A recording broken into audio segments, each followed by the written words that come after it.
Welcome back, everyone, to the state-sponsored conspiracy podcast. We discuss conspiracies, we work for the government, so you know we're right about everything, and we are openly running a disinfo campaign, which means in a weird sort of a way, you can trust us to be serious. I'm here with my co-host, whose code name we have not decided yet. What are we going with for this episode to protect our identities? My code name is Jerry Springer. Rest in peace, big man. Mm-hmm. You watch the skies, I'll watch the hood. And your code name is going to be Star Jelly. Can I have a cool code name like you? You know what? You can be Jerry Springer. I'll be Star Jelly. Yes. Okay. Thank you. Yeah. What are we discussing today that is somehow related to both of these things? Okay, well, I think I mentioned last episode that I was going to do an episode on cryptids and that it would not be about Bigfoot. But after doing some research, the whole episode would probably just be about Bigfoot if I was doing a cryptid episode. Because there are so many different big feet types around the world. There's like a ton. We know that most of these are real. Yeah. Some of them are just like weird bears or like gorillas and stuff. But you know, the government isn't trying to hide the damn Sasquatches from you guys. They're just better at hiding than we are at finding. Okay, they're pretty good. I don't know if we're gonna get in trouble for saying this, but Obama, he drone striked the hell out of some forests. Never found a single Squatchfoot meat chunk anywhere. So, you know. But we know they're out there. We can edit that out. People don't need to know that. We won't edit that out. I asked Biden before recording today if it was okay if I said that. He said, yeah, Screwberry. You said that? I hate that guy. That's Jack? I like how your Biden impression is just like generic old man. Because he is a generic old man, okay? Well, I can't argue with that. But are you saying that you did not end up putting together an episode about cryptids? That's right. So instead of cryptids, I want to talk about some strange and unexplained weather, sky phenomena, and events. Interesting. So I assume that your code name, Star Jelly, comes from one of these phenomena. Yes, but we'll save that for later. That's the finale. Yeah, the first thing I want to talk about is Bombe de Mer, Dentuman, Uminari, Gonzin, Superfers, Tumbos, Cielemoto, Fog Guns, Bonito, Rambo. I'm talking about What? skyquakes. They're all over the world, all over time, making boom boom in the sky. Are those all names for skyquakes, or did you just start speaking another language? Those are all names in all different languages for skyquakes. Oh, okay.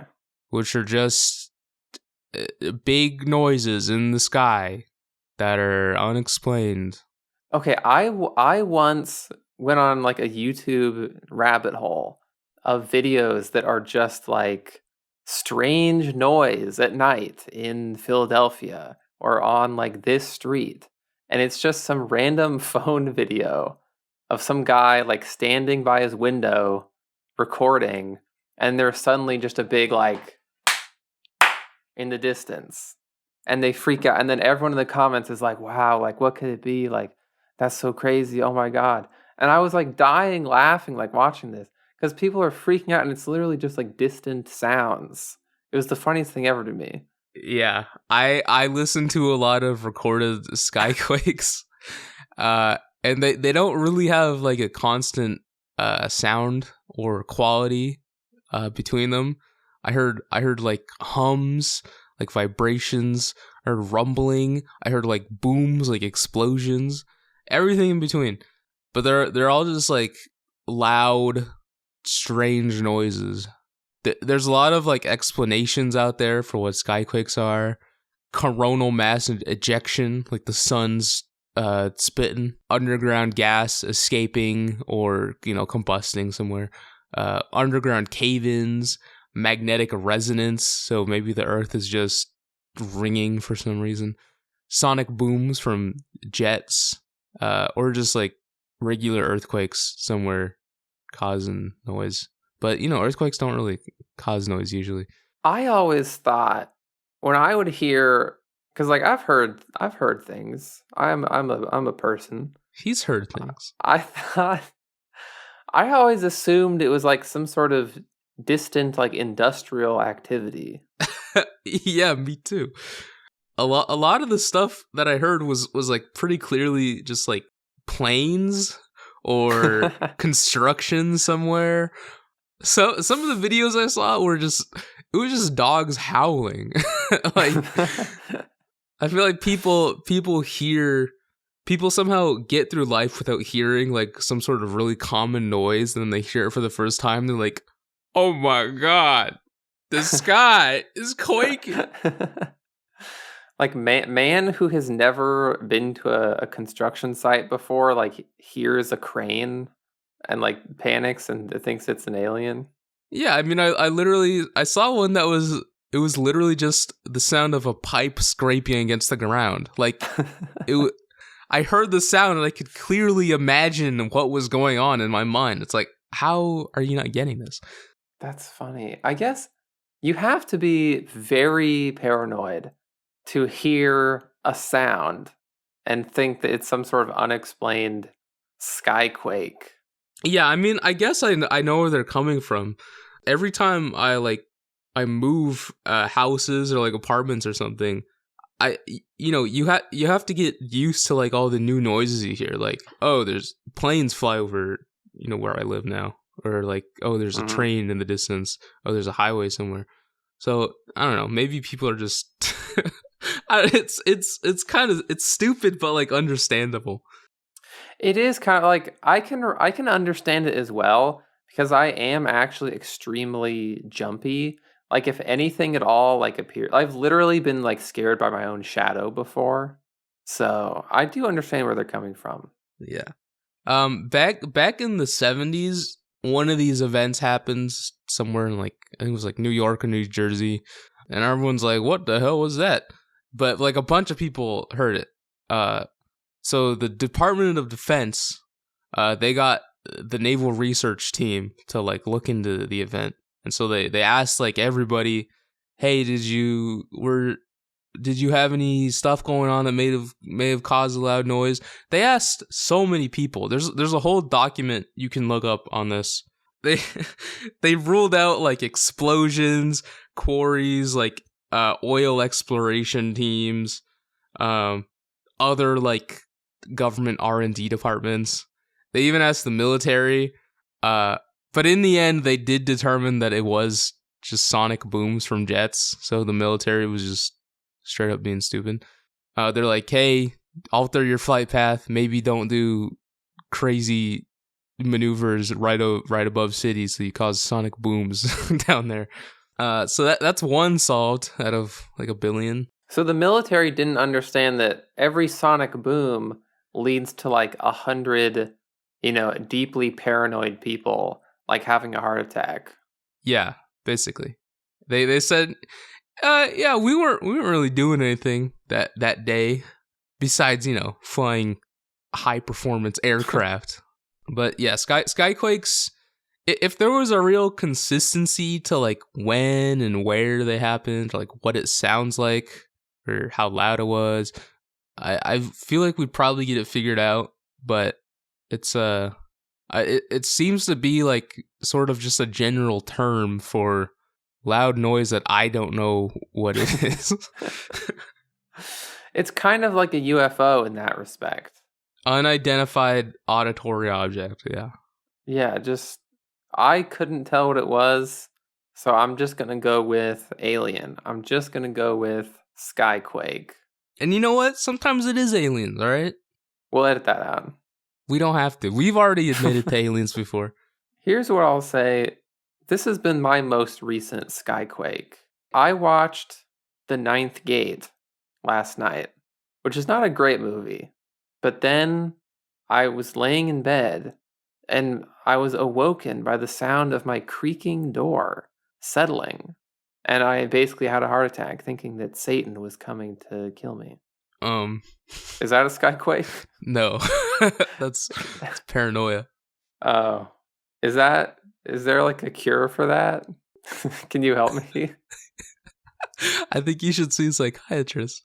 The time before that, the previous time I really got spooked, my neighbor stuck her head out of her window at night. I was walking home at night. She sticks her head out. She's like, "Hey, Jerry Springer." I almost like just dropped dead. Yeah, well, neither of those were skyquakes. I think, okay, one of those at least counts as a skyquake. Did you maybe hear like a plane one time that was too loud for you? That could be a skyquake. I have actually heard like legit skyquakes. Well, not legit skyquakes, but I have in fact heard these distant loud sounds. I am aware of this. I hear one right now. I believe it is a plane. There we go, solved. Done.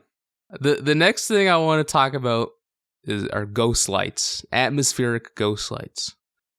These are just lights, or sometimes described as fire, that just show up in the air, maybe move around a bit or blink, and then they disappear. Is this the same as St. Elmo's fire? No, it's a completely different thing from St. Elmo's fire. Now, are these things that people are seeing from the ground, or are these things that like pilots are seeing? These are things pretty much always seen from the ground. If it was something that pilots are seeing, it would probably just be St. Elmo's fire or some other variation of lightning.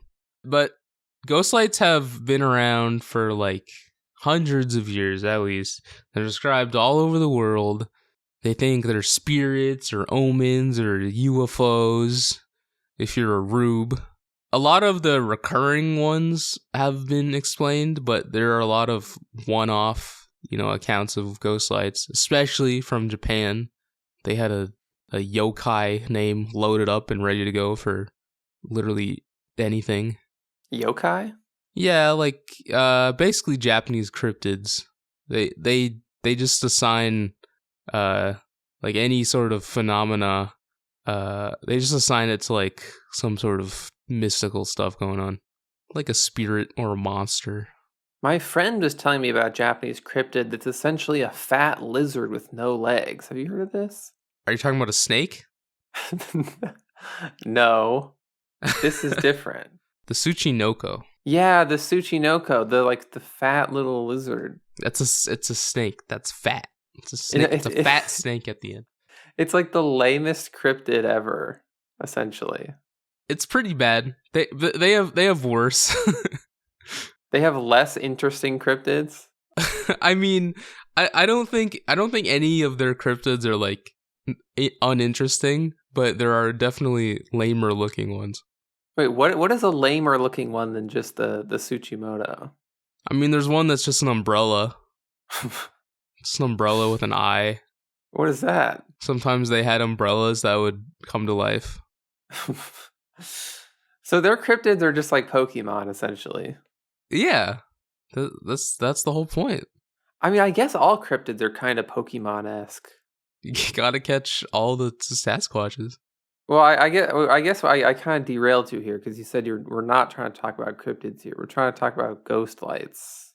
Oh yeah, I looked at a lot of these different ghost lights, and the common scientific explanation has to do with cold air, like reflecting and focusing light from far away, or something like that. So you can see the lights from beyond the horizon or like really far away. And they sort of just like show up unexpectedly. An example of this is the Min Min lights in Australia, and there's a guy named John Pettigrew who literally like proved it by like driving like really far away and like flashing his truck lights, and the people on the other end could like see him. And yeah, like the cold, like there's a thin layer of like cold air above the ground that like carries light like super far, like hundreds of kilometers. So there's it's a weird phenomenon, but it's not like supernatural or anything. It's pretty easily provable. But some of these are just kind of stupid. Like like the spook light in Missouri, which is literally just car headlights from Route 66, like 10 miles away from where you're supposed to be able to see the spook light. It's literally just like trees and stuff blocking out the road until the spook light passes by, which is just car headlights. They should have figured that one out. Come on, guys. Yeah. We can't have everything be a conspiracy here. People still try to like pass it off as like Indian ghosts or a miner who hates Indians but is also a ghost. Something like that. But a racist ghost. A racist ghost.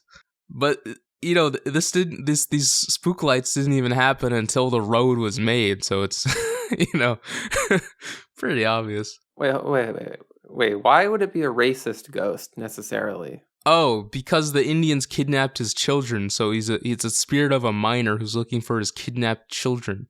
Oh, it's like Taken. I believe that is what happens in Taken. Does Liam Neeson become racist? Oh wait, no. Actually, there is a story of Liam Neeson. Yes.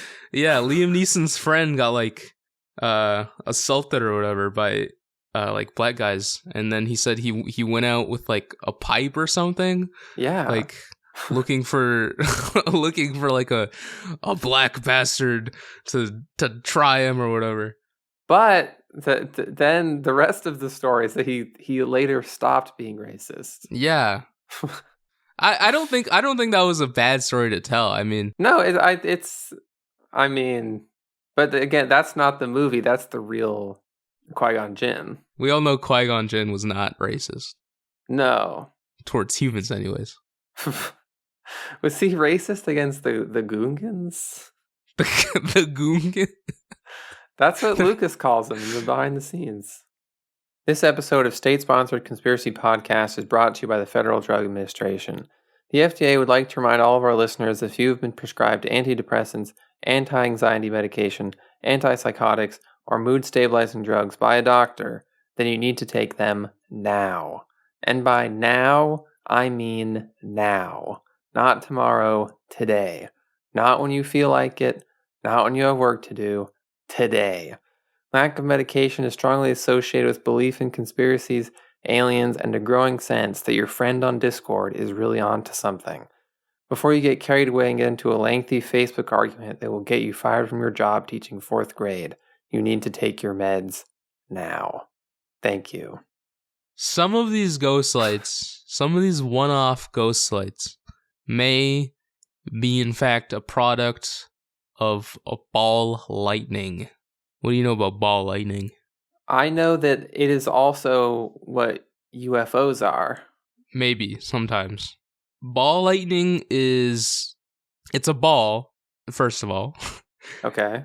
Made of lightning, or at least it looks like it. They range from like golf ball size to like beach ball or larger.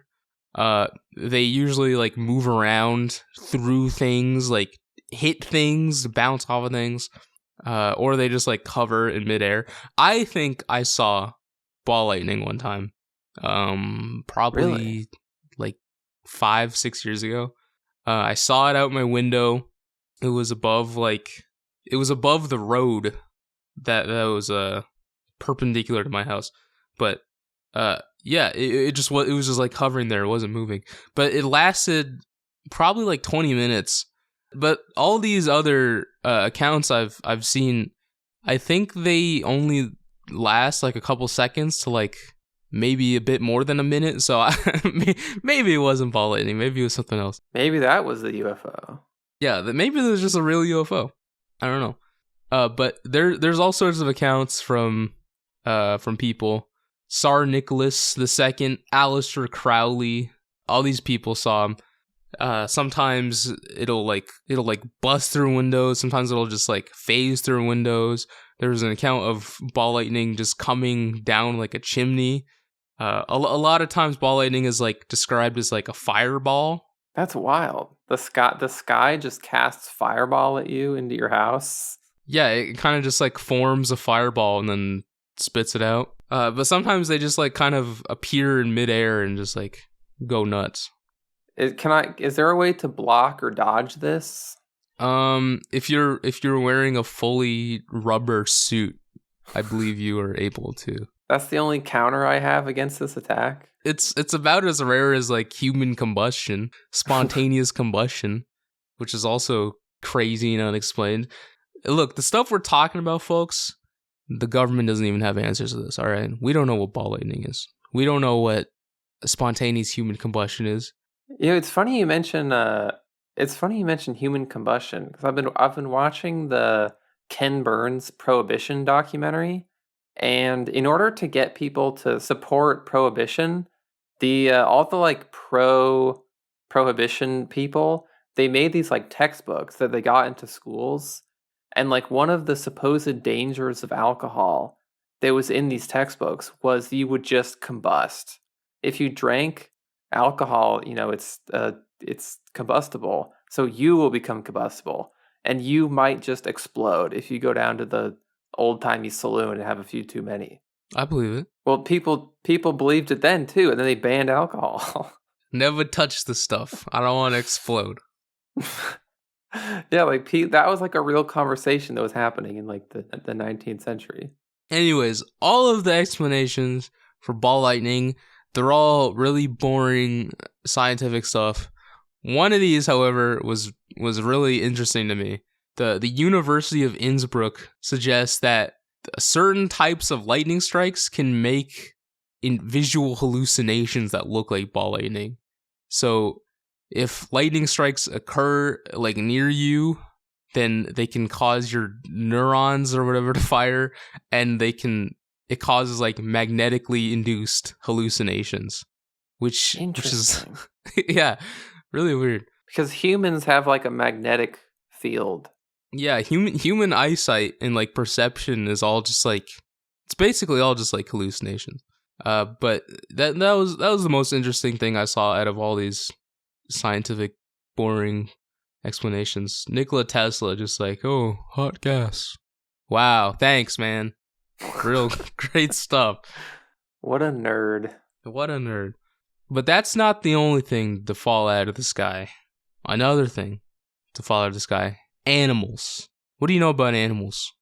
Then are you talking about something called birds? Yes, birds sometimes do fall from the sky. That is boring though, because the question of how birds got up in the sky to begin with, that's pretty easily solvable.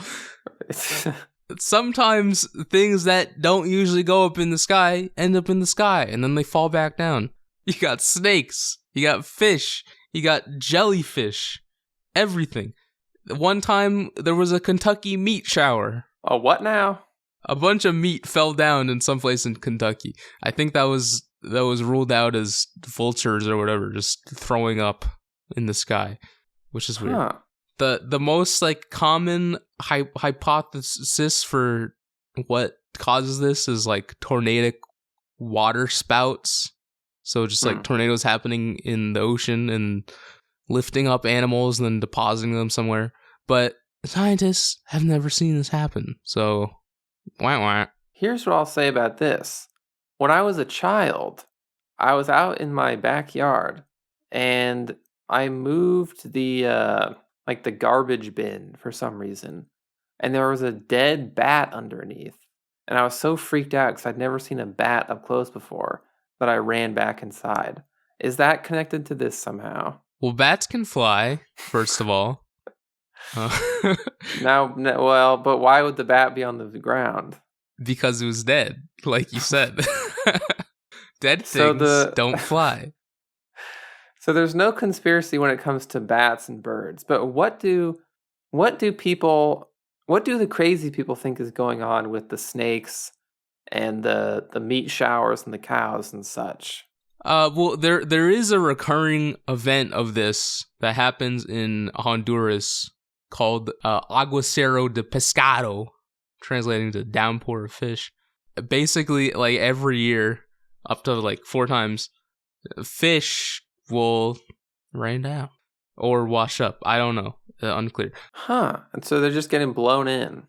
Yeah, there was a guy named Father Jose Manuel de Jesus Subirana, who was a guy in Honduras who said it was, from God to help the poor people. The most natural scientific explanation of this is, again, water spouts. But the place this happens is 45 miles away from the ocean, so... I like this one the most. I don't want to hear loud sounds. I don't want to catch on fire and be shocked from the sky, but I think it would be fun to have like fish rain. It would be fun. But I don't think it's actually fish rain, because the other explanation I saw was that these are actually just subterranean fish that have been washed up by like the seasonal rain, because all the fish that are found here, they're all blind, so probably subterranean fish. I want something like that to happen to me, is what I'm saying. You want to get washed up from underground? No, I want free fish. Oh, well, just come over. I'll get you fish. Oh, I would like that. All right. What about the star jelly? Star jelly, it's unidentified. I want you to imagine. All right, close your eyes. I want you to imagine this. Okay. You're walking along the glade. I don't know what a glade the is. Glade. You're walking along. Am I in Lord of the Rings? You know what? Yes. All right. You're walking along the glade with your beautiful elven wife. Okay. You look down at the glade, the green, and you see alien discharge, ectoplasm. It's just a white sort of semi-clear jelly-like thing. What do you say to your elven wife when you see this? I say, these damn hobbits are getting out of hand. Exactly. And that's pretty much the best explanation people have. It's it's literally just like, it looks like alien cum. I don't know what to say. It's just a weird congealed white clearish jelly. The best people have come up with is like, oh, it's a weird half digested frog. Oh, it's slime mold. All these are terrible explanations because the pictures of the things they think it is don't look like star jelly. They just look like other forms of cum. Does anyone have any star jelly physically in a jar somewhere? Yeah, I mean, it's been researched. There's just like there's no DNA in it. So scientists just don't know what it is. Yeah, I mean, it does exist. It's not a made up thing. It exists. And it's been researched. We just don't know what it is. It is a mystery substance. Yeah, it just appears in the glade and other places. It's just a weird gelatin. Yeah. It's just there in the glade. It's been talked about and written about for like literally thousands of years. Just people just don't know. In Mexico, they call it caca de luna or something like that. Literally just like moon poop. I can translate that. Yeah, that one's pretty easy. That is weird. I have never seen this myself in the glade. Have you? I've never seen a glade. It's time for listener emails. Before we jump into listener emails, in your opinion, what is the best explanation for what star jelly is? Because I'm not satisfied by leaving this at 100% mystery goo. I genuinely want to know what's going on here. It's probably just slime mold. Earlier I said it wasn't slime mold, but it probably is just slime mold. Oh. Or see, that's frog. what happens. You learn things and you become disappointed. Yeah, I mean, the pictures of star jelly don't look like the explanations that they gave, but I don't know. There's no better one, really. So hold on. I'm typing in star jelly right now, and you know what? I'm seeing it. I'm looking at it. It does kind of just look like mold. Does it also look like alien cum, though? Oh yeah, big time. Well, there we go. It's either slime mold or alien cum. You heard it here first, folks, from the only state-sponsored conspiracy podcast. Well, I'm satisfied enough to move on to listener emails now. Let's listen. Are you? Let's listen to listener emails. We have segments now. If you want to get in on this segment, email us. The email is down below. Statsponconpod. Or you can message us on Twitter, statsponconpod.com/Twitter. Yes, we also have a Twitter. We don't have a website. No, just because we work for the federal government doesn't mean we're not hip on the latest trends. Isn't that right? Can you dig that? We're Zoomers, so we have TikToks against the better judgment of our American government. We do have TikToks, so we do. I mean, I do. Oh, I'm doing all sorts of crazy TikTok dances in the name of God. Here is the first email. This is from an email that's just a string of numbers and letters. That's how you know it's reliable. That's how you know this is legit. It says, I have personally been informed by a migrant Chinese worker that the student protesters occupying Tiananmen Square were intentionally misled into believing that the soldiers who massacred them were carrying unloaded weapons. ... The implication being that it was a massacre in self-defense. I can't find a single source for this online, though. What do you make of that? What about the tank guy? Do they think the tanks were not loaded with treads? He thought it was an unloaded tank. The tank guy didn't not get run over. He was removed before the tank ran him over. That's a common misconception. He was not run over by a tank. He wasn't? No, he was removed from the path of the tank. Is that true? That's true. I could have sworn I've seen like the aftermath picture. Am I imagining this? Those are probably just people who got shot. But no, nobody was. People weren't ran over by tanks. I don't think so. Not that guy, at least. Huh. Well, I guess there's not really too much to make of this email. He's just saying that a guy told him this. It was a migrant Chinese worker. So, I mean, a Chinese man who I was friends with once told me this. We were talking about Mao, and I said, well, you know, Mao killed a lot of people. He killed millions of people, and my friend said, listen, China has 1 billion people. We can tank it.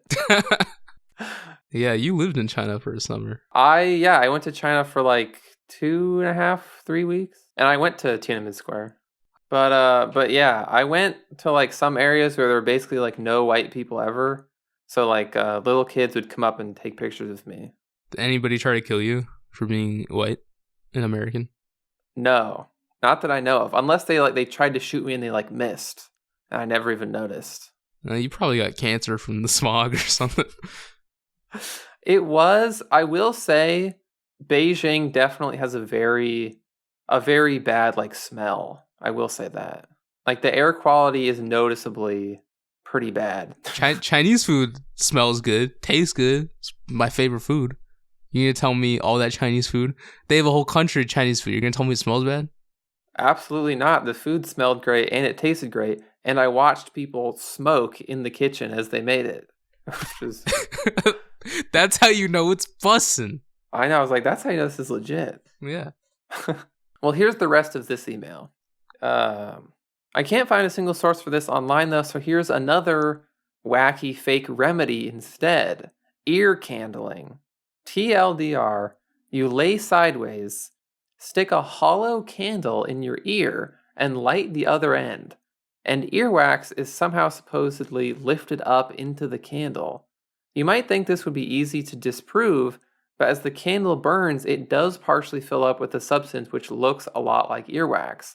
In reality, it's just disintegrated bits of the candle itself. Go figure. What do you think about that? How did people discover this? Who was the first weirdo to put a candle in their ear?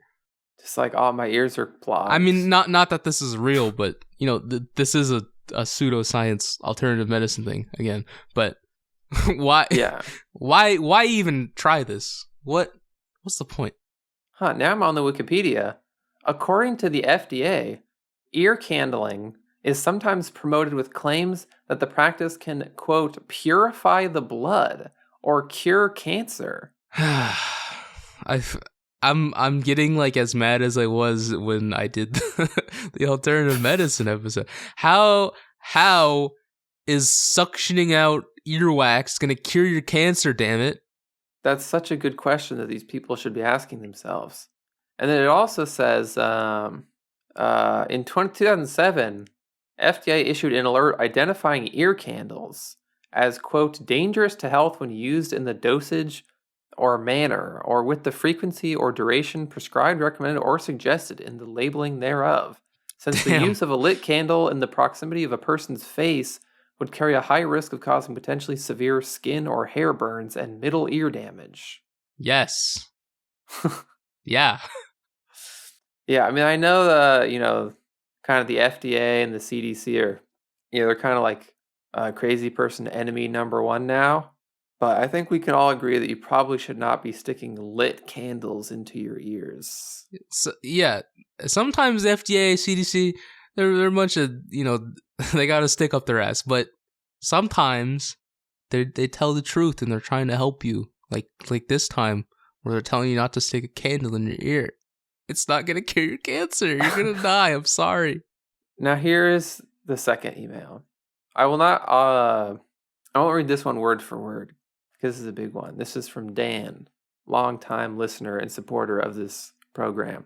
Now this is more, this is the sort of topic we cover, but more so the topic that we used to cover on the previous podcast.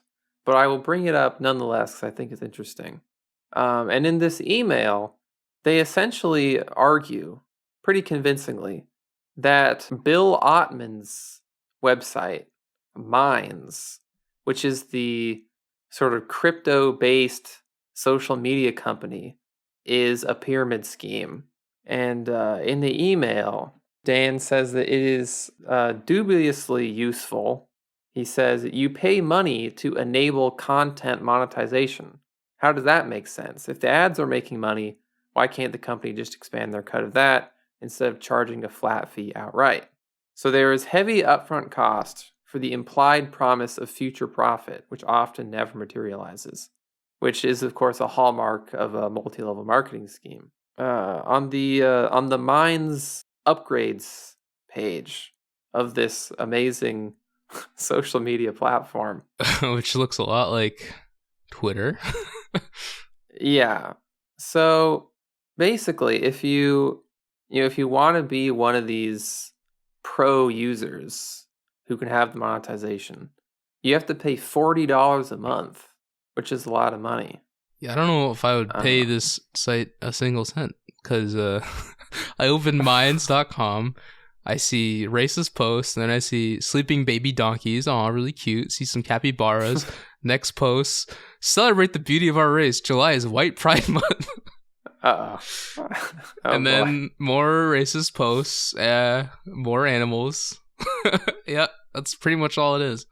So you could basically you could pay for that, or you could go on a Stormfront, which I believe is free. But then the real way in which it starts to get like pyramid schemey is that you get a cut from anyone you recruit. So if you, in their email, this is reading from the email, if you convince someone else to go premium, you get kicked back 50% of their subscription fee in perpetuity. In my opinion, this is the strongest indicator of an MLM, pretty much the signature move. Even though you're ostensibly selling a product, in this case, the ads, the best money you can make isn't just convincing other people to sign up. So I thought that was interesting. You get half of their... Wait, so the guy at the bottom is only ever getting like the smallest cut of their own subscription fee, even though they paid for it. Yeah, this is essentially a pyramid scheme, crypto-based, apparently very racist social media. But it's also Twitter. Yeah. Why wouldn't I just go to Twitter and skip all of the other stuff? Because, well, I think their big like marketing thing is like, oh, we're free speech. We're not going to ban anyone. That's like their claim to fame. I don't know. Recently my Twitter like for you feed is still just racist stuff, even though I try to tell it to stop. So I feel like Minds it's still not beating Twitter in terms of that. You can find enough racism on real Twitter. Neo-Nazi is at the top of my trending feed, so So they have not migrated to mines, is what you're saying. And it sounds like they shouldn't if this pyramid scheme thing is to be believed. I think both of these emails were informative. If you email us and it's interesting, it's going in this segment. If you email us and it's really interesting, we might just do a whole episode on it. Although it might not be for a while because we have stuff planned here that we have to cover. Seriously important topics. Not that anything we've covered isn't of extreme importance. Listen, are you a brilliant but misunderstood scholar or man of the people who wants to, get the word out about something that, some closed-minded sycophants might call you crazy over? We want to hear it, all right? We may be a bunch of glowy feds, but we're open-minded, all right? Especially me, Star Jelly, not Jerry Springer over here, but, keep that on the DL. Not me. I will read it and I will laugh at you. The worst that can happen is that you get banned. So reach out at statsponconpod.gov. Yeah, and rate, subscribe, look for the live tour dates, which are going to be posted, I think, tomorrow.